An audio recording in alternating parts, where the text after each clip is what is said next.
Good morning, students. So today we will start revising our next chapter, that is heat. Heat cannot be cannot be seen by us. We can feel the heat by the temperature. When heat is given to a substance, its temperature increases and the substance become hotter.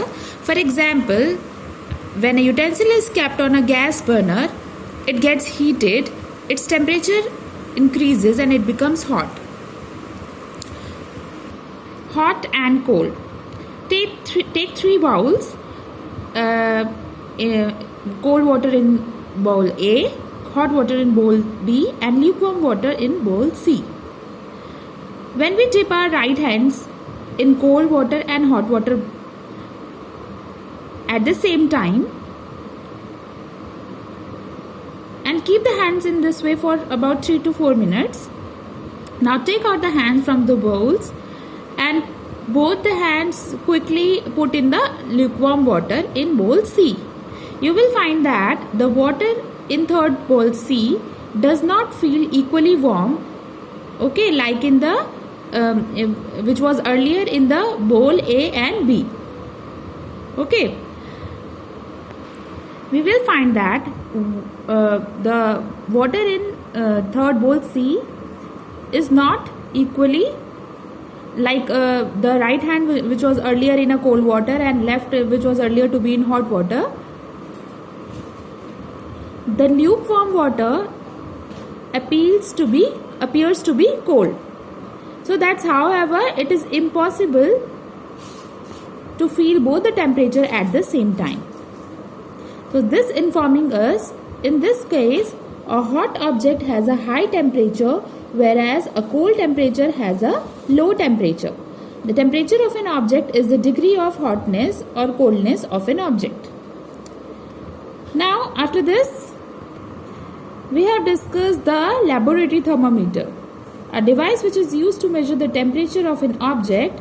The range of a laboratory thermometer is generally from -10 degrees Celsius to 110 degrees Celsius.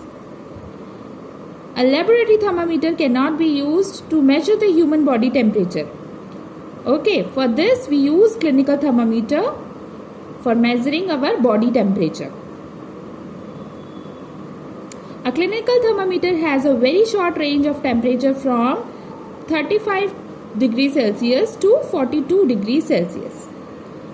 A clinical thermometer has a kink in the tube side of a mercury thread.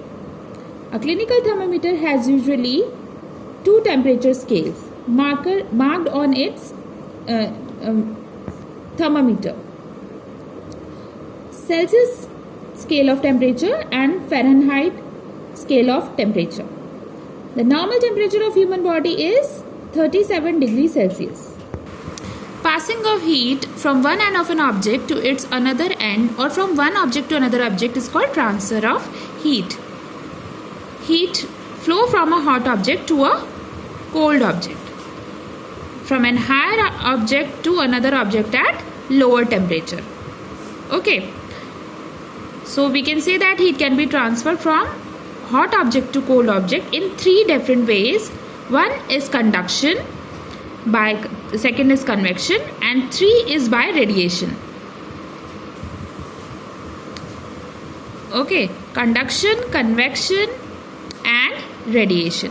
So conduction is what? It is the transfer of material from the hotter part of a material to the colder part in contact with it,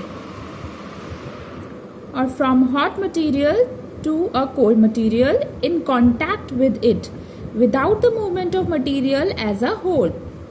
The transfer of heat by the process of conduction takes place only in solids. And good conductor of heat and poor conductor of heat, activity. So we can discuss the activity. For this, we take a beaker and fill it half with a hot soup. Let us take 2 spoons, one made up of metal such as steel and the other made up of plastic. Place the metal spoon and the plastic spoon in the beaker containing hot soup.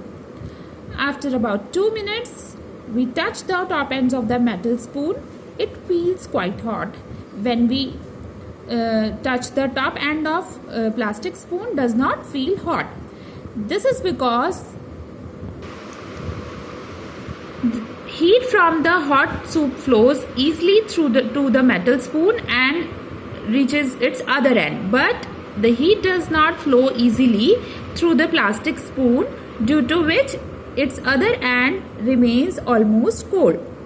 This activity tells us that metal spoon is a good conductor of heat, whereas plastic spoon is a poor conductor of heat or bad conductor of heat.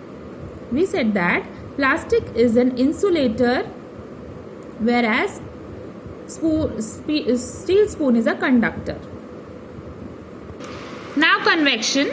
So what is convection? It is a transfer of heat from the hotter part of a liquid to a colder part by the movement of liquid or gas itself.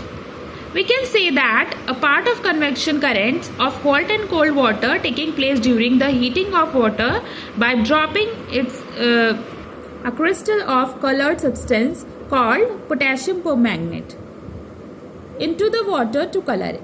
This can be done as follows. So for this, we take a flask and fill it half with the water.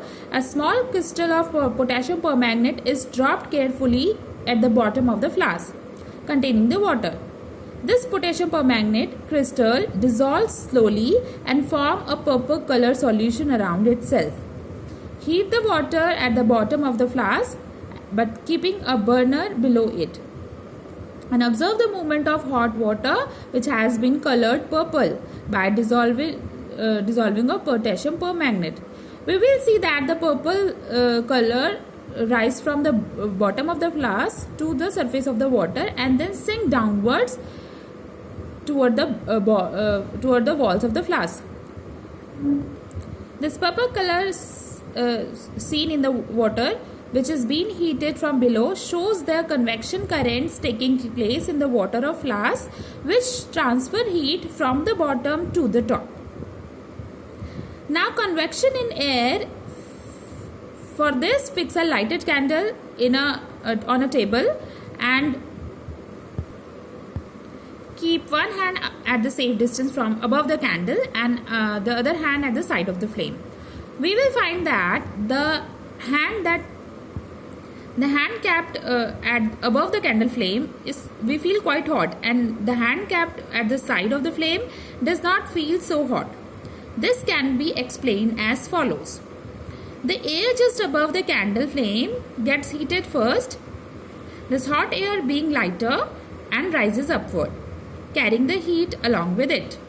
The cold air from above being denser and sink downward, this cold air also get heated by the flame and then transfer upward, and more cold air sink downward to take its place. This process of rising hot air and cold air moving down is repeatedly continuously, and in this way the convection current is formed. Okay, and the air above the candle flame become hot, and this transfer of heat because of this transfer of heat we feel hot. Okay, and we can feel only in the upward direction because the hot air being lighter move toward the upward direction. Okay, so air cannot transfer the heat by convection either on the side or in the downward direction below the source of heat. This means that no convection current of hot air take place on side as well as in the downward direction of the source.